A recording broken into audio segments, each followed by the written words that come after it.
I'm Mrs. Williams, and it's time for TikTok.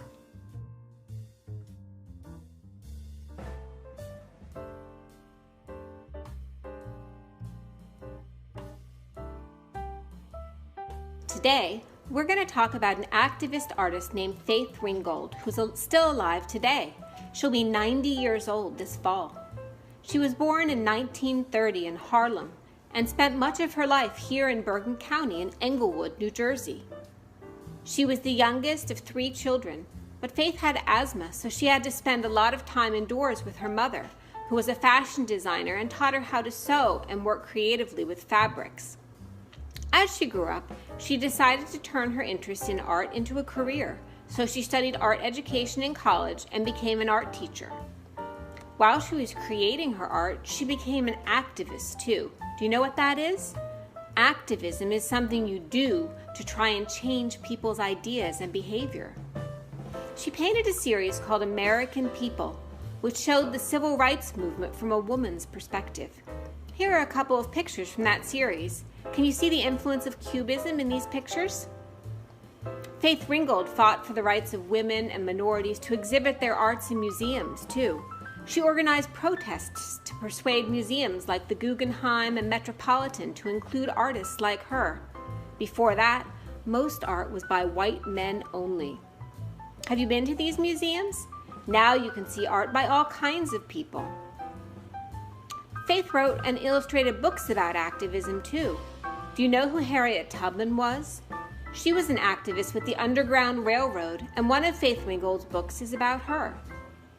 Most of all, Faith Ringgold tried to change people's minds through her art. What do you see women doing here? Driving a bus, a doctor instructing a student, a police officer, a construction worker, a woman president, and basketball players. All jobs that in 1972, when she painted it, were only for men. Some of Faith's most famous works are quilts. Her work was influenced by African art, Impressionism, and Cubism, like we looked at with Picasso. Did she use more dark colors or light colors? She liked to use dark and vivid colors like African art rather than light colors, and the figures and shapes are stylized and flat, not three-dimensional and detailed like a photograph.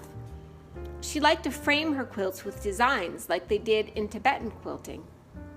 Faith always said that the story her pictures told was more important than the style. And many of them are about freedom too. She said this girl is so free that she can fly. So for our project, we want you all to think about a freedom or something you feel strongly about or want to change. It could be something that you have but not everyone does, or something more general. In these times when we all have to stay home, it could be the freedom to go to school, the freedom to be healthy, freedom to hug my friends, freedom to go where I want, freedom to play soccer, whatever you like.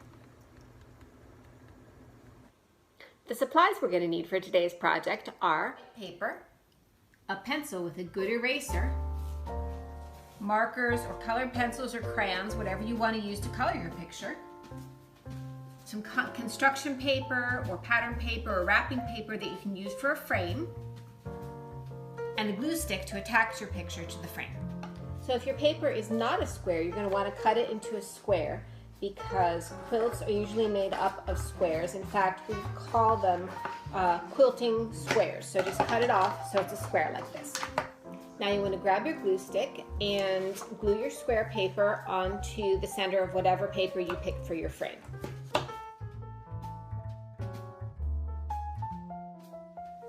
So now you have to think of a freedom that you want to use for your work. Faith always said that the story is the most important thing in her art, so think of something that really matters to you. I think in these times when we can't be together, I'm going to pick freedom to be together. So take your marker and write your freedom all around the frame of your art. If you need help with your writing, just ask a parent or older sibling to help.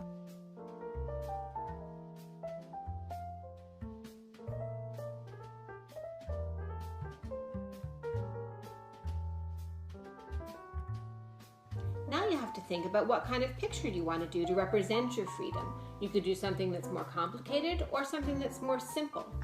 I think I'm going to do something more simple. When my friends and I are together, one of the things that we like to do is go and get ice cream. So I think I'm going to do a picture of ice cream. Something like this. I'm going to start by drawing my picture in pencil so that I get it just the way I want it. Then I'm going to color it with markers or crayons or colored pencils.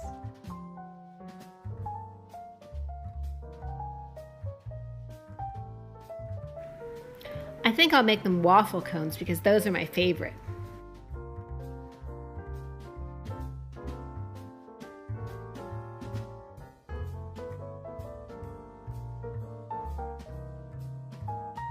Now I'm going to color my picture. I'm going to color it first with some crayons, and then I'm going to outline it and do the details in marker.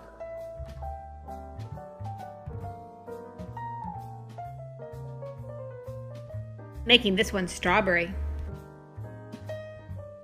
And this one mint chocolate chip.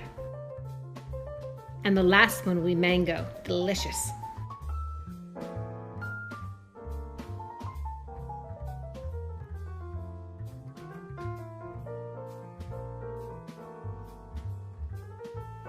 There. Now my picture is all done. When your picture is all done, have your parents take a picture of it and email it to us at tiktok.org.p@gmail.com. And then we're going to put them all together and make a freedom quilt, and we'll post it on tiktok.org, our website, and we'll also put it on our Facebook page, TikTok Docents. So take a look for that next week, and remember to send yours in to us. Enjoy the project.